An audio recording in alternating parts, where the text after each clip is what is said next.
इधर मध्य प्रदेश में आगामी विधानसभा चुनाव को लेकर सभी राजनीतिक दल तैयारियां कर रहे हैं और इसी क्रम में ग्वालियर चंबल संभाग में कई बड़े चेहरे चुनाव में टिकट की कतार में। और इनमें से कोई खुलकर दावेदारी कर रहा है तो कोई अप्रत्यक्ष रूप से अपने समर्थकों से दबाव भी बनवा रहा है। देखिए,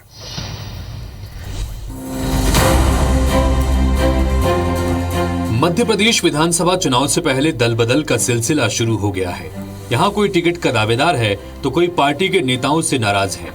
इस बीच कई बड़े चेहरे हैं जिन्होंने देश और विदेश में ग्वालियर चंबल का नाम रोशन किया, लेकिन अब वो चुनाव की टिकट की कतार में लगे हुए हैं। इंटरनेशनल रेसलर रानी राणा ग्वालियर ग्रामीण सीट पर कांग्रेस के टिकट के लिए कड़ी मशक्कत कर रही हैं, जबकि international para swimmer Satyendra Lohia के करीबी उनके लिए गोहद से बीजेपी या कांग्रेस का टिकट चाहते हैं।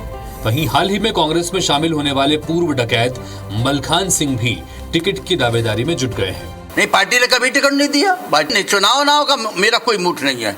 हमारा एक चुनाव का नहीं, चुनाव लड़ने से विधायक बनने से कोई वो नहीं बन जाता कि हमारा कोई नाम होगा। मेरा जो कुछ है तो ठीक ही है, चुनाव का नहीं।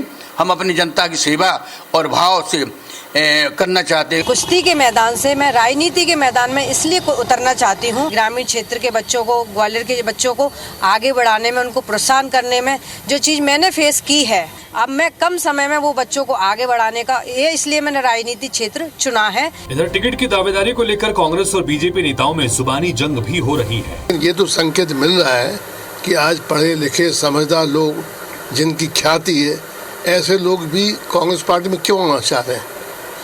इसका अर्थ ये है कि ये लोग समझ गए हैं कि भारतीय जनता पार्टी जो कुछ कहती करती आई है उस पर वो सही उतरी नहीं है, आम जनता के काम नहीं कर रही है। मैं ऐसा मानता हूँ, व्यक्ति की अपनी अपनी सोच रहती है। जिस व्यक्ति को अपने ऊपर भरोसा रहता है वो टिका रहता है, और जिसका खुद पे भरोसा नहीं रहता है वो लड़खड़ा जाता है। और लड़खड़ाने वाले लोग इधर उधर दलों में बजते हैं। साल 2023 कांग्रेस और बीजेपी के लिए बहुत खास है। दोनों ही दल एक दूसरे को पटखनी देने के लिए एक दूसरे के खेमे के लोगों को तोड़ने की कोशिश में भी लगे हैं। तो वहीं अब नए नए लोग पार्टी में एंट्री कर रहे हैं।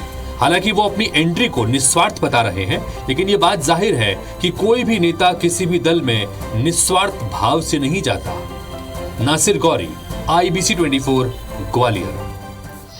चलिए, वैसे भी ये संभाग है, ऐसा संभाग है तेज जहां अब की बार क्या, पिछली बार 2020 तक जितनी राजनीतिक हलचल यहां थी उतनी कहीं और नहीं थी। और ऐसे में दलों का फोकस होना, बदले समीकरणों के आधार पर एक्ट करना, यह बहुत जरूरी भी हो जाता।